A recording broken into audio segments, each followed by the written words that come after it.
ಹೇಳುತ್ತ ಗೋವಿಂದ ಕೈ ಮುಗಿವೆ, ಕಣ್ಣಿಲಿ ತೆಗೆದು ನೋಡುವೆ ಶ್ರೀಹರಿಯ, ನಾಲಿಗೆ ತೆಗೆದು ನಾರಾಯಣ ನರಹರಿ, ಸೋಳ ಸಾಸಿರ ಗೋಪಿಯರ ರಸ ಎನ್ನಾಳುವ ದೊರೆ ಪುರಂದರ ವಿಠಲ. ஸ்ரீ குருப்பியோ நம. பரமகுருப்பியோ நம. ஸ்ரீமத் ஆனந்த தீர்த்த பகவத் பாதாச்சாரிய குருப்பியோ நம. ஹரி ஓம். அனைவருக்கும் வணக்கம். சேலம் பாலாஜி அப்படிங்கிற இந்த யூடியூப் சேனல் வழியாக உங்களை மீண்டும் சந்திப்பதில் நான் பெருமகிழ்ச்சி அடைகிறேன். தாசர் பாடல்களின் தமிழ் விளக்கம் அப்படிங்கிற சீரீஸில் இது 154வது எபிசோட். ஸோ இதுவரை நீங்கள் கொடுத்து வந்த அன்புக்கும் ஆதரவுக்கும் மிக்க நன்றி. இது போலவே இனிவரும் எபிசோடுக்கும் நீங்கள் அன்பும் ஆதரவும் தருவீர்கள் என்ற நம்பிக்கையுடன் இந்த எபிசோடை நான் தொடங்குகிறேன். நான் முன்னாடியே சொன்ன மாதிரி தான், இப்போல்லாம் என்ன பண்ணியிருக்கோம்னா பாடல்களில் கேட்குறது, உங்களுக்கு என்ன பாடல் பிடிச்சிருக்கோ அந்த பாடலை பாடி அனுப்புங்கன்னா அந்த பாடலை போடுறோம். இது ஒரு சீரிஸ் மாதிரி போகட்டும் அப்படின்ட்டு. அதனால் அவங்களுக்கு தெரிந்த பாடல்களை பாடுவதற்கு ஒரு சந்தர்ப்பம். நம்ம இதுக்கு முன்னாடி என்ன பண்ணோம்னா பாடல்களை தேர்ந்தெடுத்து அவர்களுக்கு கொடுத்து இந்த பாடலை பாடி கொடுங்கன்னு கேட்போம். இந்த தடவை நாங்கள் என்ன பண்ணோம், உங்களுக்கு என்ன பிடிச்ச பாட்டோ அதை பாடி கொடுங்க, அதை நாங்கள் போடுறோன்னு ஒரு சின்ன சேஞ்சுக்காக பண்ணிட்டு வரோம். இதனால் என்ன ஆகுதுன்னா, சில பேர் அவங்களுக்கு பிடித்த பாடல்களை பாடி கொடுக்கும்போது பாடல்கள் சிறிய பாடல்களாக அமைந்து விடுகிறது. ரொம்ப அருமையாக பாடியிருப்பாங்க, அவங்க அனுபவித்து அந்த பாடலை பாடும்பொழுது அது 4 நிமிஷமோ 3 நிமிஷம் எவ்வளோ நிமிஷம் அதை நல்லா அனுபவித்து பாடியிருப்பாங்க. ஆனால் நம்மளுக்கு அர்த்தம் கூறுவது அப்படின்னு வரும்போது சின்ன பாடல் ஆகிடும். பட் இருந்தாலும் இது போன்ற பாடல்களும் மக்களை சென்றடைய வேண்டும் என்ற ஒரு காரணத்தினால் அதையும் விட வேண்டாம்னு சொல்லிட்டு அந்த பாடலையும் எடுத்துக்கொண்டு அதற்காக நம்ம அர்த்தம் கூறுவது என்று முடிவு செய்து கொண்டு இருக்கிறோம். அந்த வகையில் இன்றைக்கி வந்து பார்த்திங்கனாக்கா, மூர்த்தி என்ன நில்லிசோ மாதவா நின்ன மூர்த்தி என்ன நில்லிசோ அப்படிங்கிற ஒரு புரந்தரதாசர் பாடலை தான் நம்ம எடுத்துக்கொண்டிருக்கிறோம். இதை குமாரி வித்யாலட்சுமி தேவநாதன் அவர்கள் பாடியிருக்கிறார்கள். தேவநாதன் வித்வான் தேவநாதன் அவர்கள் இருக்கிறார்களே, அவர் வந்து அந்த நமக்கு நிறைய பாடல்கள் பாடி கொடுத்திருக்கிறார். அவர் அந்த பன்முக வித்தகர், ஒரு அருமையான சங்கீத வித்வான். அவருடைய மகள் தான் இந்த வித்யாலட்சுமி. இவளும் மிக சிறந்த பாடகி, சங்கீத வித்வான். திருப்பதி திருமலா தேவஸ்தானம் இருக்கிறது இல்லையா, அதில் வந்து அந்த உற்சவங்களில் பாடுவதற்காக இவர் தேர்ந்தெடுக்கப்பட்ட குறிப்பிட்ட ஒரு சில பாடல்கள் இவரும் ஒருவர். அந்த சிறப்பை பெற்றவர். அந்த ஏழுமலையான் முன் பாடக்கூடிய ஒரு பேறு பெற்ற ஒரு பாடகி திருமதி வித்யாலட்சுமி அவர்கள். ஸோ அவருக்கு என்னுடைய நன்றியும் வணக்கத்தையும் தெரிவித்துக் கொள்கிறேன். இந்த பாட்டு எப்படின்னாக்கா, அதாவது தாசர்கள்னு எடுத்திங்கன்னா அவங்களாம் அப்ரோக்ஷ ஞானிகள். எப்பொழுதுமே இறைவனிடம் வாதாடக்கூடியவர்கள், பேசக்கூடியவர்கள். அவர்களுக்கு எந்த வகையில் இறைவனை காண வேண்டும் நினைக்கிறார்களோ அந்த ஒரு அலங்காரத்திலோ அல்ல அந்த ஒரு இதில் கோலத்திலோ அவர்கள் பார்க்க முடியும். அவர்களால் இறைவனிடம் விரும்பி கேட்டு வாங்குவார்கள். அதாவது உட்காந்து பக்கத்தில் உட்காந்து ஃப்ரெண்ட்ஸ் மாதிரி பேசுவாங்களாம் அவங்களாம், இந்த அப்ரோக்ஷ ஞானிகள், இந்த தாசர்கள்லாம். புரந்தரதாசர்லாம் சொல்லி கேட்கவே வேணாம். அவர் எத்தனை தடவை இறைவனுக்கு காட்சி அளித்திருக்கிறாரோ யாருக்குமே தெரியாது. அவ்வளோ முறை அவர் இறைவனை பார்த்துக்கிறார். அவர் எந்த கோலத்திலே விரும்புகிறாரோ இந்த கோலத்தில் தான் இறைவனை பார்க்க விரும்புகிறேன். அப்பா உனக்கு அந்த ஒரு நீ வந்து சின்ன குழந்தையாக இருக்கும்போது எப்படி இருந்தே அப்படி பார்க்க விரும்புகிறேன் அப்படி காமிப்பார். இல்லை எங்கள் வீட்டுக்கு வாப்பான்னா அவங்க வீட்டுக்கு வருவார். அவர் எந்த கோலத்தில் வாப்பானா அந்த கோலத்தில் வருவார். நீ இந்த மாதிரி வரணும், இந்த மாதிரி வரணும். இவர் அதாவது வீட்டுக்கு வான்னு சொல்கிறதோடு நிறுத்திக்க மாட்டார் புரந்தரதாசர். இது மாதிரி ஆடை ஆபரணங்களை அணிந்து கொண்டு வா, இது போல் பட்டு பீதாங்களை அணிந்து கொண்டு வா, எனக்கு இப்படி தான் பார்க்கணுன்னு ஆசையாக இருக்குப்பா, நீ இப்படி வா அப்படிம்பார். அது மாதிரி இறைவனை தான் எப்படி காண வேண்டும் என்று விரும்புகிறார்களோ அந்த வகையிலே பார்க்கக்கூடியவர்கள் இவர்கள்லாம். தனக்கு என்ன இஷ்டப்படுகிறதோ அதை இறைவனிடம் வாதாடி பெற முடியும் இவர்களால். அதுதான் இவர்களுடைய இந்த தாசர்களுடைய சிறப்பே. அதுதான். சில சமயம் என்ன பண்ணுவாங்க, நிந்தாஸ்துதி பாடி சுவாமியை திட்டுவாங்க. நீ என்ன நான் கூப்பிட்டா வரமாட்டேன்ற, அவனுக்கு மட்டும் அருள் புரிந்தா, இவனுக்கு மட்டும் அருள் புரிந்தா அப்படின்ட்டு சண்டையும் போடுவாங்க. ஸோ இதுதான் வந்து தாசர்களுடைய சிறப்பு. அதுலேயும் புரந்தரதாசரின் சிறப்பு. ஒரு 475,000 பாடல் இருக்குன்னா விதவிதமான பாடல்கள். இறைவனை வர சொல்லி, இறைவனை கண்டதாக, இறைவனை பார்த்ததாக, இந்த கோலத்திலே இறைவனை பார்த்ததாக, இல்லை இந்த கோலத்திலே நான் உன்னை பார்க்க வேண்டும் என்று கேட்டு நிறைய பாடல்கள் பாடியிருக்கிறார். அந்த வகையில் தான் இந்த பாட்டு.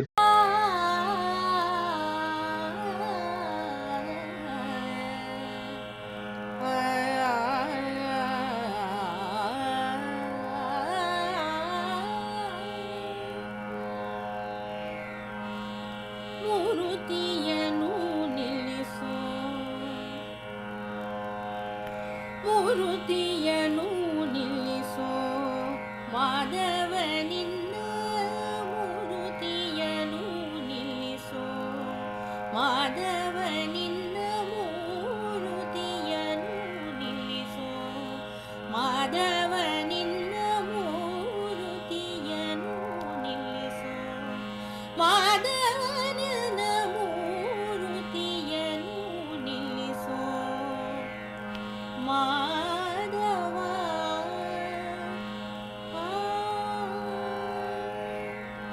ಎನ್ನ ಹೃದಯ ಕಮಲದೋಳು ಒದಗಿ ನೆನೆ ಬಂದು ನಿನ್ನ ಮೂರ್ತಿಯನು ನಿಲ್ಲಿಸು. ಎನ್ನ ಹೃದಯ ಕಮಲದೋಳು ಒದಗಿ ನೆನೆ ಬಂದು ನಿನ್ನ ಮೂರ್ತಿಯನು ನಿಲ್ಲಿಸು.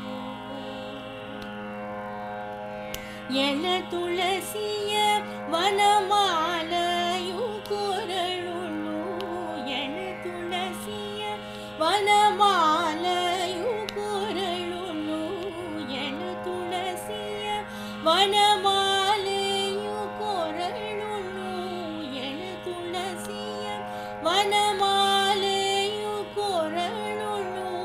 ಹೊಳೆವ ಪೀತಾಂಬರದಿಂದನು ಪೂವ ನಿನ್ನ, ಹೊಳೆವ ಪೀತಾಂಬರದಿಂದನು ಪೂವ ನಿನ್ನ, ಹೊಳೆವ ಪೀತಾಂಬರದಿಂದನು ಪೂವ ನಿನ್ನ ಮೂರುತಿಯನು ನಿಲ್ಲಿಸು. ಮುತ್ತಿನ ಸರ ನವರತ್ನ ಗುಂಗುರವಿಟ್ಟು ಮತ್ತೆ ಶ್ರೀಲಕ್ಷ್ಮಿಯೂರದುಳು ಹೂವ ನಿನ್ನ. ಮುತ್ತಿನ ಸರ ನವರತ್ನ ಗುಂಗುರವಿಟ್ಟು ಮತ್ತೆ ಶ್ರೀಲಕ್ಷ್ಮಿಯೂರದುಳು ಹೂವ ನಿನ್ನ. ಭಕ್ತ ಕಲ್ಪತರು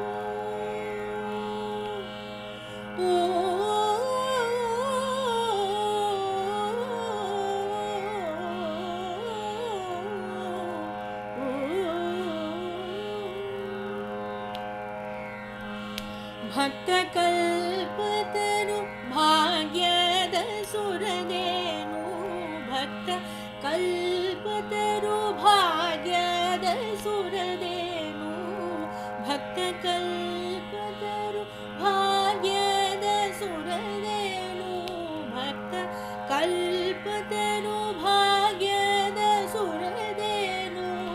ಮುಕ್ತಿದಾಯಕ ಪುರಂದರ ವಿಠಲ ನಿನ್ನ, ಮುಕ್ತಿದಾಯಕ ಪುರಂದರ ವಿಠಲ ನಿನ್ನ, ಮುಕ್ತಿದಾಯಕ ಪುರಂದರ ವಿಠಲ ನಿನ್ನ ಮೂರುತಿಯನು ನಿಲ್ಲಿಸು.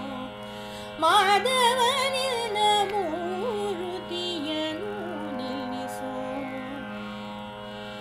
ಮಾಧವ மாதவா.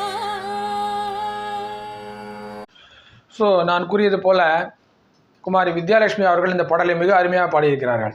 குரலிலும் நல்ல இனிமை, பாவம் எல்லாமே ரொம்ப நல்லா இருக்குது. அவருக்கு என்னுடைய பாராட்டுதலையும் நன்றியும் நான் தெரிவித்துக் கொள்கிறேன்.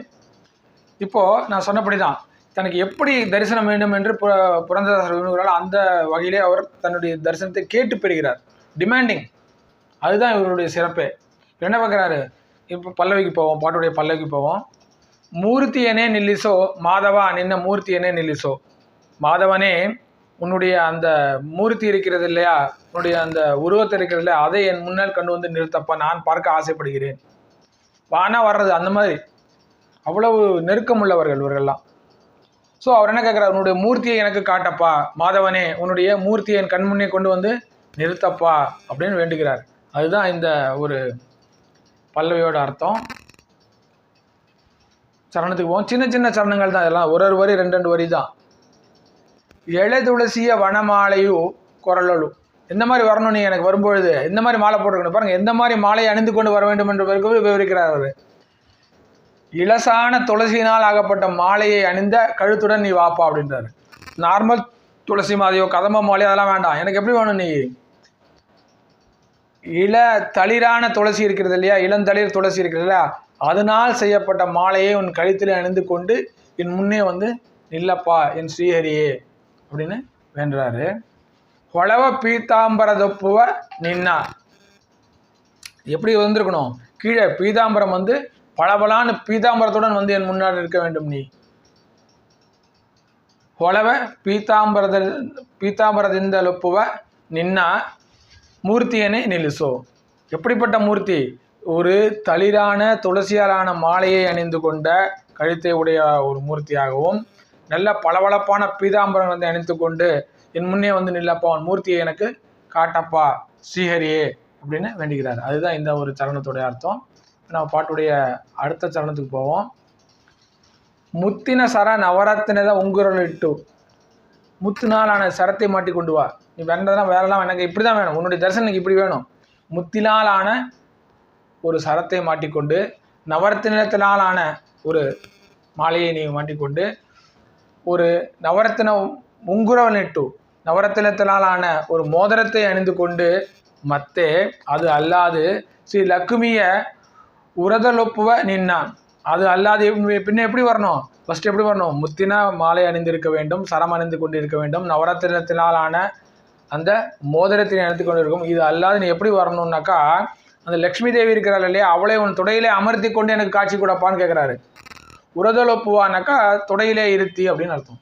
ஸோ லக்குமியை மாத்தே ஸ்ரீ, இங்கே சில இடத்துல வந்து மத்தேன்னு போடுறாங்க, சில இடத்துல மாத்தே ஸ்ரீன்னு போடுறாங்க. மாத்தேனாலும் கரெக்ட். மாத்தேனா லக்ஷ்மியை சொல்கிறதா எடுத்துக்கலாம், மத்தேனா அது அல்லாதுன்னு அர்த்தம் எடுத்துக்கலாம். ரெண்டும் இருக்கலாம். பாடுறது எப்படி பாடிருக்காங்களோ அது மாதிரி நம்ம அர்த்தம் எடுத்துக்கொள்ளலாம். இங்கே சில பேர் மாத்தே ஸ்ரீ லக்குமியை உரதொழுப்புவ நின்னா அப்படின்றாங்க.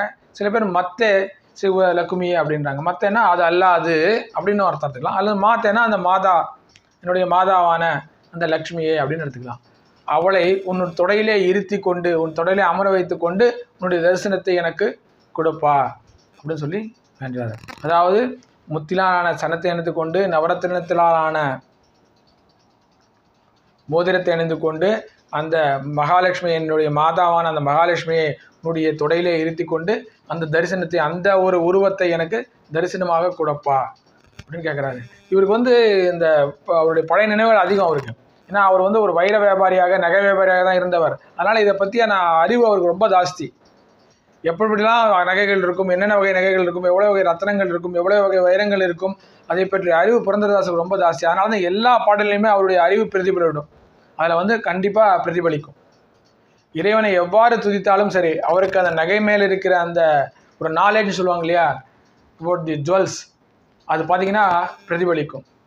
முத்தின் சராம்பார், நவரத்னங்கிறாம்பார், அப்புறம் வந்து வைர கிரீட்டாம்பார். அது மாதிரி ஒரு பாடலில் பார்த்தீங்கன்னாக்கா இவரை வந்து கூப்பிடுவார், வெங்கட்ரமணனை கூப்பிடுவார். அப்போ அவருக்கு எந்த விதமான ஆபரணங்களை அணிந்து கொண்டு வரும் விவரிப்பார் பாருங்கள். அவ்வளோ வகையான ஆபரணங்கள் அந்த காலத்தில் இருந்துதான் நமக்கே ஆச்சரியமாக இருக்கும். அந்த வகையிலே அவருக்கு அதை பற்றிய ஒரு அறிவு இருந்தது, நகைகளை பற்றிய அறிவு இருந்தது. அதை இந்த பாடலிலே கொண்டு வருகிறார்.